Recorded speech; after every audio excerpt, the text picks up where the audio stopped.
Ben voilà les petits loups, comme promis, donc je vous fais la présentation d'une voiture très rare. Donc c'est la Peugeot 201e.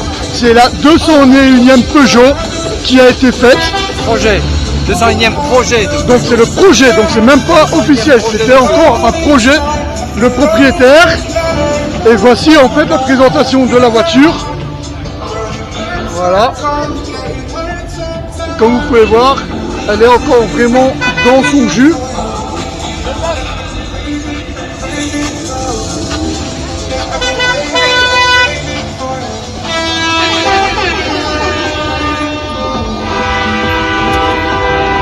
Voilà. Si je peux le présenter, c'est un moteur 1100 cm3. 1100 cm3 qui fait 23 chevaux. 23 chevaux. Accouplé à une boîte de vitesse à 3 rapports, non synchronisée. Donc il faut débrayer 2 fois pour double débrayage. Double débrayage. D'accord. Oui. Voilà. Alors le réservoir est au-dessus, il n'y a pas de pompe à essence. Ok. L'essence descend par gravité. Ouais. Le carburateur ici. D'accord. Ouais, donc tu sais. Et elle était déjà en 12 volts à l'époque. D'accord. 1931. T'as combien d'autonomie avec un réservoir comme ça? Il y a 27.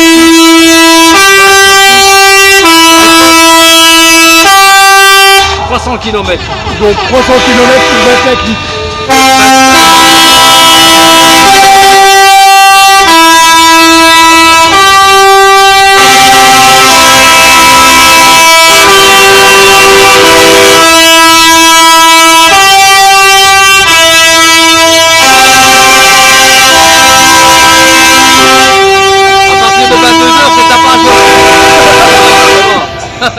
Bon ben merci beaucoup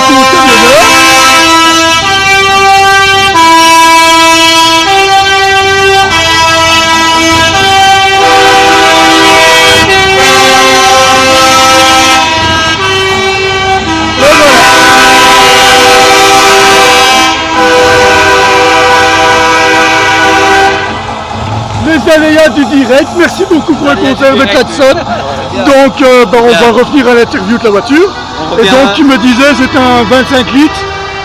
27 litres. 27 litres et autonomie de à peu près 300 km. 300 km. Comptez 8-9 litres au 100 quand même. Hein. Ah oui, d'accord. Ouais. Parce que c'est tout en fonte. À l'époque, tout était en fonte. D'accord. Et alors les moteurs en fonte, en hiver, il fallait pas, comme certains, économiser l'essence en descente, débrayer, rouler au point mort, laisser le moteur au ralenti parce que si le bloc moteur refroidissait trop vite, on pétait le bloc. D'accord. Le bloc moteur. Hein.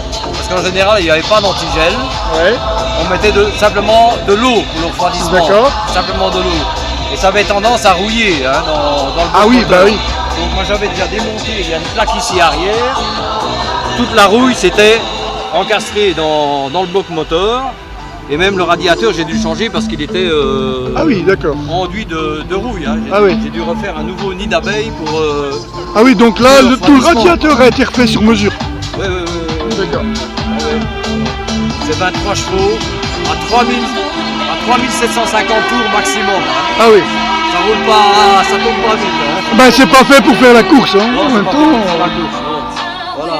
Ou alors faut faire comme les Américains, ravancer le châssis et puis mettre un gros V6. Alors j'ai fait l'éclairage parce que les clignotants c'était des flèches. Oui, à l'époque, oui, tout à passe fait. le contrôle technique. Ah ben non, donc tu as remis rajouté des petits clignotages. L'éclairage extérieur à l'arrière aussi. Donc ça, c'est historique qui se dépliait alors. Oui, dans le temps, oui, c'était une flèche que tu devais lever, actionner à la main. Non, c'était électrique. Hein. C'était électrique déjà à l'époque. Il y avait une lampe qui s'allumait, statique quoi, qui restait allumée. Ouais. Mais il fallait que les autres ah ben le voient, oui, tout à fait. automobilistes, en plein jour, on ne le voit pas que la petite lumière est allumée. Ouais, tout à fait. C'était horrible, mais ils sont bloqués quoi. Voilà. Sinon, qu'est-ce qu'il y a à dire j'ai refait toute la sellerie à neuf, un nouveau joint de culasse, repeindre le moteur, remettre la dynamo en ordre. Tu as tout refait toi-même ou? Bah non. La dynamo, il faut aller chez un spécialiste. Oui, hein, mais au niveau sellerie? Non, sellerie, ça s'est fait par un sellier. Hein. D'accord. Un sellier à Rossard, près de Neuchâteau. D'accord, ben voilà, ouais. Big up, Vossard, Neuchâteau, il y a un très bon cellier. Il travaille très bien, voilà. Ce modèle-là existait en 4 portes. Ouais. en coupé Spider comme celui-là, Ok. en cabriolet. Et il y avait des utilitaires aussi avec des plateaux, ça existait aussi. D'accord. Plateau Riedel, hein. Ouais, ouais, On ouais. ne parlait pas des bâches à l'époque, mais il y avait des plateaux aussi. Qui étaient montés par des entreprises à l'époque. Voilà. Vous m'aviez parlé aussi de cette pare-brise tout à l'heure qui servait un petit peu à l'époque comme une air conditionnée.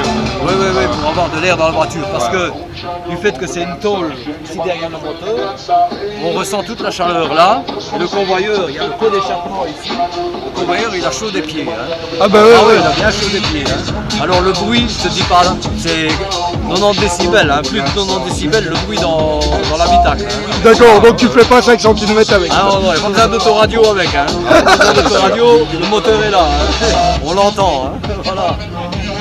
Et c'est un coupé d'affaires de Peugeot. C'est un coupé d'affaires, le nom de la voiture. Et les Français l'appelaient plutôt un coupé docteur, mais ça n'existait pas. Ah ouais, Coupé docteur, ça n'existait pas. Mais ils donnaient un surnom coupé belle-mère. Oui, On mettait la effectivement. belle-mère, même si Bien, le on père la mettait mettait derrière. Voilà, exactement.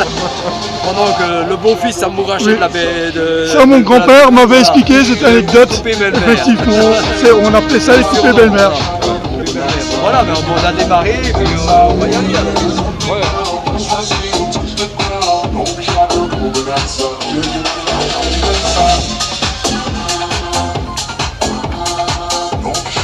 C'est pas qui vient devant, si vous... Ben, moi, je vais peut-être me mettre derrière, comme ça j'aurai une belle vue d'extérieur. Oui, comme vous voulez. Oui. Je te laisse le privilège d'aller devant, mon cher Mika. C'est un double embrayage en plus. Ah, ben, fais-toi plaisir. En montant, vous faites attention à vos genoux. Oui, bah oui. Ce que je vais faire, je vais couper la vidéo